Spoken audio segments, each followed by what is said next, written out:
나는 보이는 것이 아닌 믿음의 의지에서 살아갑니다. 이런 제목으로 말씀 전하겠습니다. 부활절 참 우리 기쁜 날입니다. 죽은 자가 다시 살아난다는 이런 부활이 우리 기독교인들에게는 굉장히 매력적인 것이지만 믿지 않는 비기독교인들에게는 걸림돌이 되어지는 것이에요. 부활을 부정하죠. 부활을. 우리는 부활의 증거로 예수님의 빈 무덤을 이야기하는데 부정하는 사람들은 제자들이 훔쳐갔다, 그렇게 이야기를 하는 거죠. 부정해요. 또 동시에 500명 이상에게 예수님께서 부활의 몸을 보여주셨다. 그거 그 집단적 환상이야. 그렇게 부정하고 그러죠. 불투만이라는 신학자가 있는데 자유주의 쪽의 신학자예요. 이렇게 이야기하죠. 예수님이 실제로 살아난 거 아니다. 실제로 부활한 것이 아니고 말씀을 통해서 예수를 믿는 우리 신자들의 삶 속에 역사하는 거다. 그러니까 역사 속에서 일어났던 객관적인 사실이 아니고 신자들의 마음 속에 일어나는 주관적인 사실이다. 주관적 사건이다. 이렇게 부활을 부정하죠. 혹은 부활을 말하지만 부활을 비트는 이런 분들도 있어요. 한국에는 이제 김근주 교수님이라고, 저는 여러 면에서 좋아하는데, 근데 이분은 부활을 이렇게 이야기해요. 언제부터 부활이 나온 거냐 하면은 구약 시대 때보다도, 구약에는 이제 별로 언급되어 있지도 않다, 이렇게 이야기하죠. 대신에 신구약 중간기, 무슨 말이냐면 구약의 마지막 성경이 뭐예요? 말라기죠. 그 다음에 신약의 맨 처음 성경은 마태복음이죠. 요 사이에 우리가 이제 약 400년의 하나님의 침묵이라 그래요. 그 침묵기, 신약과 구약과 신약의 중간기, 신구약 중간기 400년이 있는데, 이때 이제 이스라엘 백성들은, 유대인들은 나라가 없었죠. 헬라의 통치를 받고 뭐 그런 건데, 그때 유대 지역은 헬라 제국 셀류커스라고 하는 왕조에 의해서 통치를 받았고, 특별히 그 왕 중에 안티오쿠스 에피파네스라고 하는 왕이 있었는데, 이 사람이 극단적인 헬레니즘을 추구했어요. 그래서 유대인들이 굉장히 그들에게도 헬라 사람이 되도록, 마치 우리가 예전에 일본의 통치를 받을 때 일본 사람 되게끔 막 이름도 개명시키고 언어도 우리 한국말 못하게 하고 막 그랬죠. 이 사람들이 이제 그렇게 하는 거예요. 유대 민족들은 뭐 그들의 정체성은 철저하거든요. 그러니까 그걸 거부하니까 당연히 핍박과 박해가 굉장히 극심했어요. 이런 분위기 속에서 유대 사람들이, 만국의 현실이잖아요. 그리고 고통이 심하고 이런 속에서 거시적인 거를 찾지는 못했어요.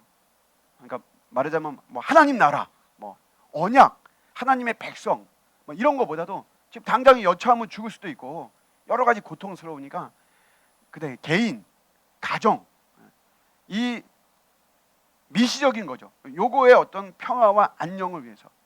원래 여러분, 우리 경제가 뭐 좋고 활성화되면 좀 멀리 내다보고 막 그러잖아요. 그러나 경제가 어려워지면 움츠러들죠.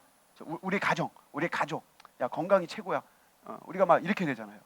유대 민족이 이제 그렇게 돼버리는 거예요. 그러면서 그들이 이런 어려움 속에서도, 야 우리가 다시 우리 하나님, 우리가 다시 살아나면, 아니 죽어도 다시 살아나서 하나님과 함께 살고, 뭐 이런 부활의 신앙이 이때 일어났다라고 하는 거죠.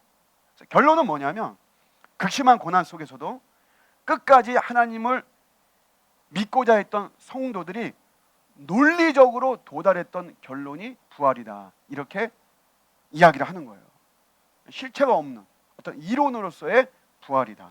실제로 우리가 몸으로 부활이 되고 이런 게 아니라는 거죠. 근데 만약에 이렇다면 생각해 보세요. 내가 예수를 믿는 신자로서 이 땅을 살아가는 것이 그렇게 유쾌하지는 않을 거예요. 바울도 그런 말을 했거든요. 바울도 만약에 부활이 없다면 모든 사람 가운데서 우리가 가장 불쌍한 사람이다. 죽음은 끝이라는 거거든요. 부활이 없다는 거는 죽음은 끝인데, 한 번뿐인 인생인데 여러분 하고 싶은 것도 많이 있고 쓰고 싶은 것도 많이 있을 거 아니에요. 근데 우리가 예수를 딱 믿으면 우리의 재정의 어떤 일부분에 한계도 있는 거고 시간의 한계도 딱 그러니까 구속이 있는 거죠. 재정의 구속도 있고 시간의 구속도 있고 여러 가지 우리 삶의 제약이 있잖아요. 아니 죽으면 끝인데 뭐하러 내가 그런데 구속을 받는가? 이렇게 사는 것이 굉장히 우리가 사실 불쌍하죠. 그래서 그렇게 이야기하는 사람들도 있어요. 그래서 예수 믿는 사람들 부활이라고 하는 저 논리, 저 교리에 사로잡히고 그 사람들을 그러니까 여러분들이죠. 신자들을 종속시키기 위한 그러한 고도의 두뇌 플레이가 부활이다. 이렇게 이야기를 하는 거죠. 근데 정말 부활이 없다면 우리가 가장 불쌍한 거예요. 또 하나 죽음이 굉장히 두려울 것 같아요. 저는 그래요. 저는 만약에 내가 부활이 없다면 우리가 죽으면 그냥 끝나는 것이다 라고 한다면 죽는다는 자체가 굉장히 두려운 거예요. 저는 저희 아내의 죽음을 통해서 사투한다는 게 뭔지를 제가 봤잖아요. 그래서 그게 이 부활이 없으면 정말 두려운 거예요. 부활이 있으니까 우리가 그 두려움 속에서도 견뎌내고 이겨내고 감당하고 방어하고 이러는 거예요. 부활은 성경이 지속적이고 통일적으로 말하는 복음의 본질입니다. 아멘이십니까? 부활은 그래요. 그래서 우리 아브라함의 사건이에요. 아브라함의 사건. 아브라함이 아들 이삭을 낳았어요. 몇 살 때 낳았죠? 아들 이삭을 100세에 낳았잖아요. 그래서 이제 이런 말을 많이 해요. 100세에 낳은 아들이기 때문에 이삭이 귀하다. 이렇게 이야기를 하죠. 여러분 맞을까요? 이삭이 100세에 낳았기 때문에 아브라함이 그 아들을 이삭을 귀하게 여기는 거예요. 맞아요? 맞겠죠. 100세에 낳았는데 제가 아는 분도 50세 낳았어요. 50세에 여러분 아들을 낳았어요. 그 아들 완전히 뭐 그냥 아버지 직업도 괜찮거든요. 아주 뭐 엄청납니다. 우리 여기 왔던 그 은빈이, 예빈이, 혜빈이 거기도 그냥 막내 아들 딱 낳았잖아요.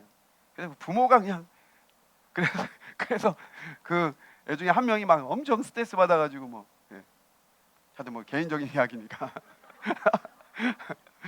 100세에 나오니까 아들 귀하죠. 그런데 여러분 아브라함은 그 이후에도 자식을 낳았을까요? 안 낳았을까요? 자식을 낳았어요.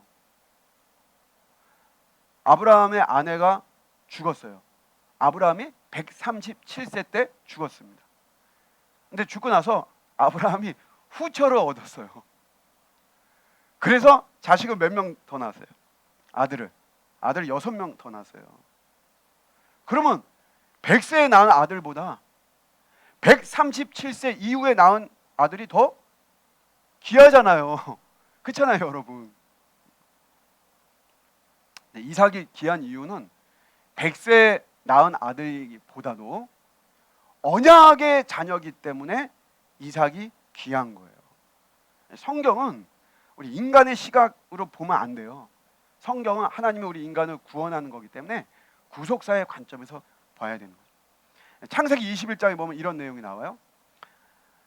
참지 못하고 하갈을 통해서 이스마엘을 낳았잖아요. 그랬는데 이제 사라를 통해서 이제 이삭이 태어났어요. 이삭 돌잔치 합니다. 그런데 요 이스마엘이 13살 차이 나거든요. 이스마엘이 15살. 이스마엘이 이 이삭을 가지고 노는 거예요. 장난치고 희롱하고. 그렇잖아요, 여러분. 15살이 이제 1살짜리니까 막 장난치고. 그거를 누가 봤습니까? 사라가 본 거죠. 이삭의 친엄마가. 눈이 돌았어요. 그래서 하갈을 내쫓아라 막 이런 거죠. 당신이 책임져라. 아브라함이 괴로운 거였지. 이거 뭐 그렇게 할 수도 없고 어차피 자기 통해서 낳은 자식인데. 그때 여러분 하나님께서 이렇게 말씀하셨어요. 이삭에게서 나는 자라야 너의 씨라 불릴 것이다 이거죠. 그러니까 아브라함의 언약은 누구를 통해 가는 거예요? 이삭을 통해서 가는 거예요. 오늘 18절에도 그 말씀이 나오잖아요. 내 자손이라 칭할 자는 누구로 말미암는다고요? 이삭으로 말미암는다. 그래서 이삭이 귀한 것이에요. 그런데 이 귀한 이삭을 창세기 22장에 보면 번제로 바치라고 하죠. 제물로 바치라는 거예요. 죽이라는 거죠.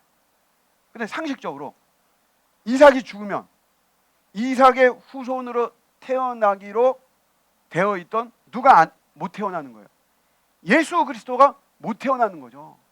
아브라함, 이삭, 그 후손으로 다윗, 후손으로 예수 그리스도가 태어나는 게 하나님의 계획인데 이삭을 죽이면 이게 여러분 끝나버리는 거잖아요. 하나님의 구원 계획이 이루어지지 않는 거예요. 불가능한 거죠. 그런데도 왜 하나님은 드리라고 했을까? 그리고 아브라함은 또 드리거든요. 이따 말씀드리지만 이 답이 뭐냐면 19절에 나오는 거예요. 아브라함의 아들 이삭을 번제로 드릴 수 있었던 이유가 19절의 말씀. 그가 하나님이 능히 이삭을 죽은 자 가운데서 다시 살리실 줄로 생각한지라 이거죠. 다시 살리실 것이에요. 이거를 생각했다. 이거를 믿었다라고 하는 거죠. 이게 부활 신앙이에요. 이게 부활 신앙입니다. 다시 살리는 거예요. 아브라함은 이삭을 통해서 나는 자가 너의 씨라는 말씀을 믿었어요. 그거를 확신했어요. 굳게 믿었어요. 의심하지 않았습니다. 그래서 이삭을 번제로 드리더라도 하나님이 어떻게 하든지 이삭을 다시 살리실 것이다. 방법은 몰라요. 방법은 모르는 거예요.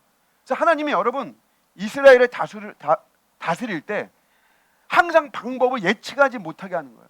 우리의 삶에도 마찬가지예요. 내 예상대로 되어지지 않는다니까. 여러분이 예상했던 그 방법은 절대 안 되는 거예요. 누군가의 도움이 내가 생각했던 그 사람 나를 도울 거야. 절대 안 도운다니까요. 그 사람이 그런 마음이 없어서가 아니에요. 그냥 하나님께서 그렇게 하시는 거예요. 항상 예측 불허의 방식을 통해서 하나님은 우리를 이끌어 가시죠. 우리는 믿음을 가지고 이게 하나님의 뜻이다, 이게 하나님의 길이다, 이게 하나님이 원하신다, 하나님이 기뻐하신다, 그럼 그냥 가는 거예요.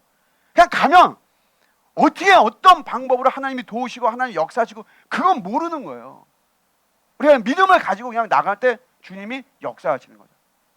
그러니까 아브라함도 여러분 그걸 믿은 거예요. 그걸 어떻게 하든지 하나님이 다시 살리실 것이다. 이거를 믿은 거죠. 그래서 창세기 22장에 보면 우리가 세 가지 이 아브라함의 모습을 볼 수 있는데, 하나는 번제로 드리라는 말을 듣고서는 고뇌하는 모습이 없어요. 여러분 만약에 여러분 자식을 뭐 번제로까지는 아니에요. 만약에 목사로 바쳐라, 목사로. 우리 이제 강사님이 다음 주에 이제 목사 안수 받거든요. 여러분들 많이 축복해 주시면 좋을 것 같아요. 왜냐하면 이제 공식적으로 예수님하고 결혼하는 거예요. 목사는 이제 딴짓할 수 없는 거죠. 아직까지는 할 수 있어요. 아직까지는 아직 늦지 않은 거예요. 그러나 딱 여러분 안수하고 딱 기름 부으면 이제 완전히 내 것이 아니에요. 이제 내 것이 아니에요. 부모들도 그렇게 봐야 돼요. 부모들도 이제 내 딸이다. 근데 이제 내 딸이 아니에요.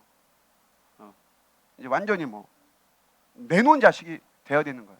예수님하고 딱 결혼한 거기 때문에. 근데 만약에 여러분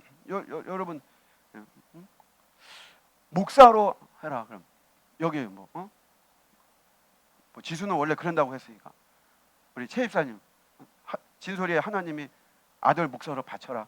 그러면 어떻게 하세요? 내가 지금까지 투자한 게 얼마인데 이효치 집사님 만약에 소은이 자체가 싫어. 여러분 이게 쉽지가 않잖아요, 여러분. 아니 목사 바치라면 하나님께 바치면 하나님이 사실 책임져 주시는 인생인데, 여러분 50 넘고 제 친구들, 제가 예전에 제 직장 생활 3개월 했다 그랬잖아요.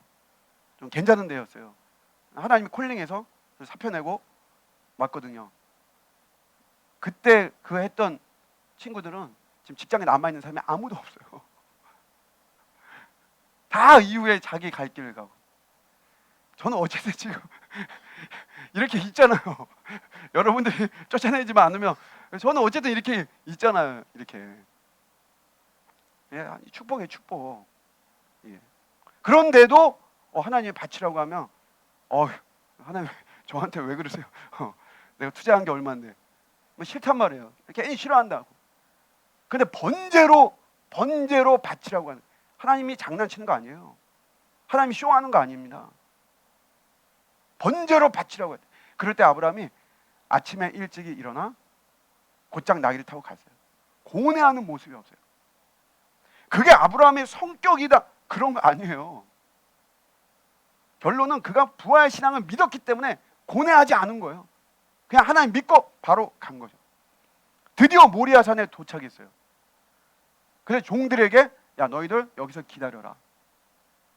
내가 아이와 우리 이삭과 함께 가서 예배하고 내가 돌아올 거야. 이렇게 말할 때, 돌아온다는 말을 할 때 이런 말을 했어요. 우리가 너희에게로 돌아오리라. 자기 혼자 돌아온다는 게 아니라 우리가, 내 아들과 함께 내가 돌아오리라. 이렇게 말했어요. 성경은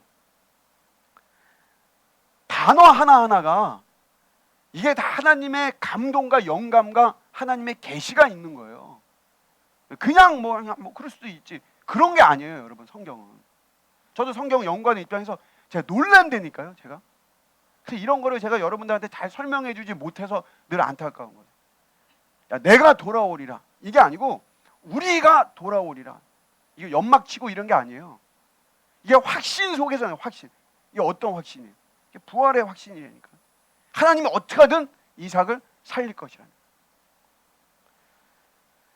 산에 갔는데 아들 이삭이 아버지한테 질문해요. 아버지, 불과 나무는 있는데 번제할 어린 양은 어디 있어요? 이러니까 대답하기를, 아들아, 번제할 어린 양은 하나님이 자기를 위해서 친히 준비하셔. 하나님이 준비하신다는 거죠. 이게 부활신앙이에요. 이런 부활신앙을 수천 년 지나서 이 아브라함의 부활신앙을 바울도 증언했어요. 바울도. 우리 로마서 4장 17절인데 오늘 같이 한번 읽어보도록 하겠습니다. 시작. 기록된 바, 이게 기록된 바가 어디냐? 창세기에 기록된 거예요. 시작. 기록된 바, 내가 너를 많은 민족의 조상으로 세웠다 하심과 같으니 그가 믿은 바 하나님은 죽은 자를 살리시며 없는 것을 있는 것으로 부르시는 이시니라. 아브라함은 하나님을 죽은 자를 살리시고 없지만 있는 것으로 딱 있다 하면 딱 있는 거예요. 죽지만 하나님이 살리는 거, 그런 하나님으로 아브라함은 믿었다라고 하는 거죠. 부활을 믿었다는 거예요. 예수님도 말씀하죠. 예수님도 이 아브라함의 부활 신앙을 가지고 요한복음 8장 56절인데 그것도 같이 한번 읽어보겠습니다. 시작. 너희 조상 아브라함은 나의 때 볼 것을 즐거워하다가 보고 기뻐하였느니라. 나의 때가 뭐예요? 나의 때. 내가 십자가 지고 내가 부활하고 이거를 아브라함이 봤다는 거예요. 그래서 즐거워하고 기뻐했다는 거죠. 유대인들이 이 말을 듣고 격렬하게 반발하죠. 야, 네가 나이가 50도 안 돼 보이는데 네가 무슨 아브라함은 네가 마음속에 들어갔다 나오고, 그렇죠? 물리적으로는 이게 말도 안 되죠. 근데 예수님이 뭐라고 말씀하세요? 대답하세요.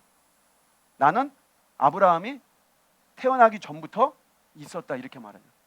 그러니까 유대인들은 믿을 수 없죠. 돌을 들어서 예수님을 죽이려고 하고 예수님 성전으로 숨어 나오시죠. 유대인들 헷갈리는 것이 이해는 되죠.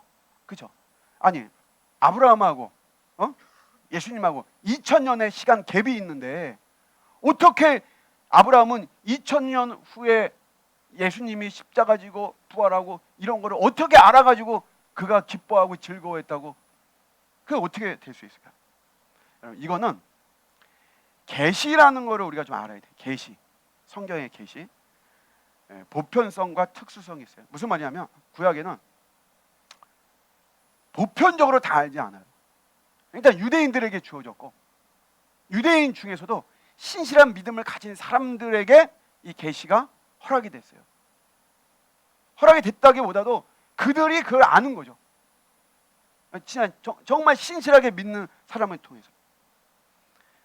보편적으로 다 아는 거 아니에요. 그래서 바울이 만약에 전부 보편적으로 다 알았더라면 너희가 십자가의 예수를 십자가의 영광의 예수를 십자가에 못 박지 않았을 것이다. 바울은 고린도 전서 2장 8절에 그렇게 이야기하는 거예요. 지혜는 이 세대의 통치자들이 한 사람도 알지 못하였나니 만일 알았더라면 영광의 주를 십자가에 못 박지 아니하였으리라. 이렇게 이야기하는 거죠. 누구나 하나님의 구원 계획이 십자가, 부활, 그리스도를 알았더라면 예수를 안 죽이죠. 저분이 십자가를 지시고 저분이 부활하시고 이런 걸 알았더라면 안 죽였다 이거예요.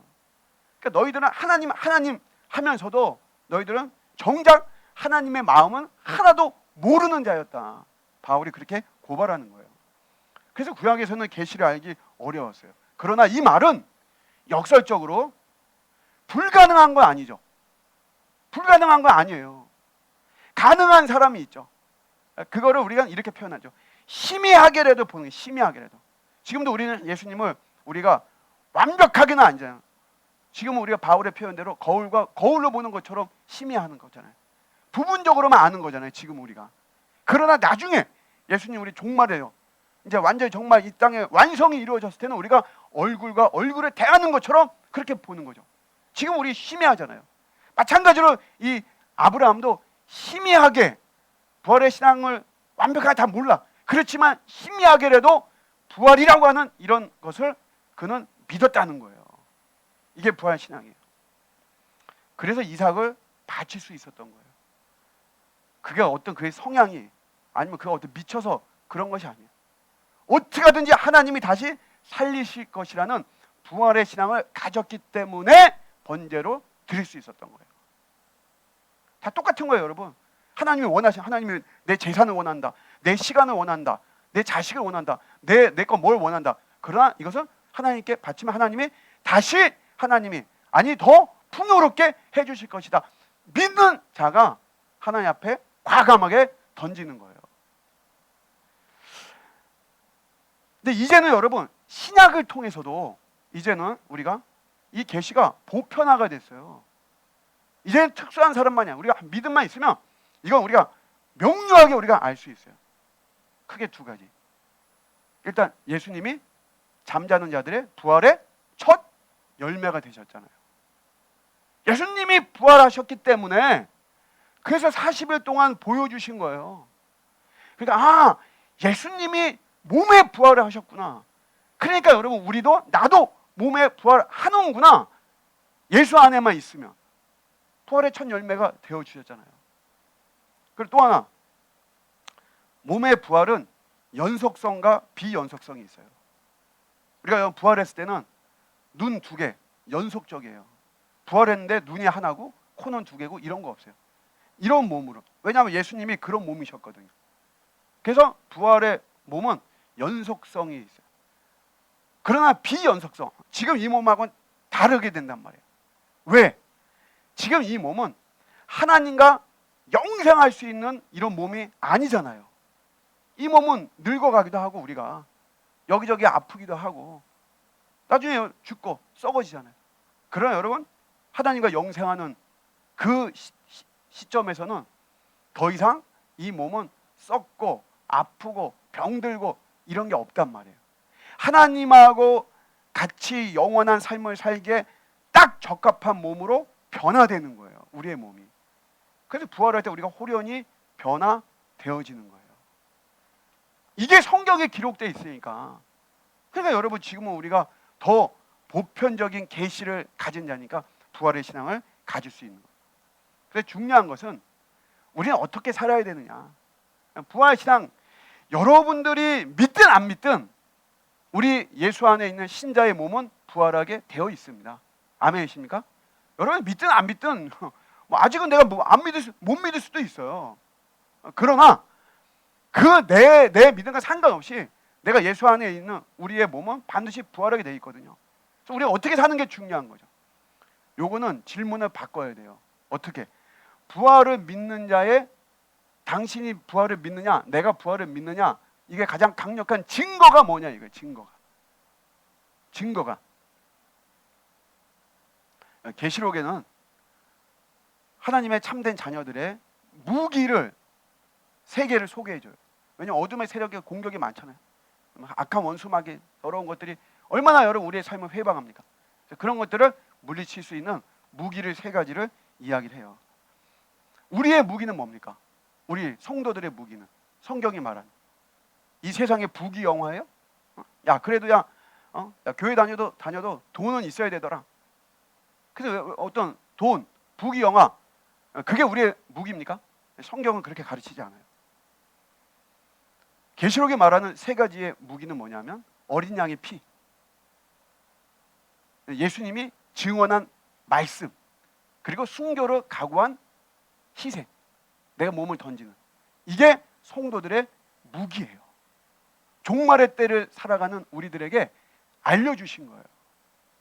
내가 이 세상에서 성공하고 내가 좀 더 많고 막 그런 물질을 경시하는 건 아니에요. 필요하죠. 그런 것들. 그러나 그것이 우리의 무기가 아니란 말이에요. 우리의 씨름도 혈과 육이 아니고 우리의 무기도 혈과 육이 우리의 무기가 아닌 것이에요. 오늘 말씀하신 대로.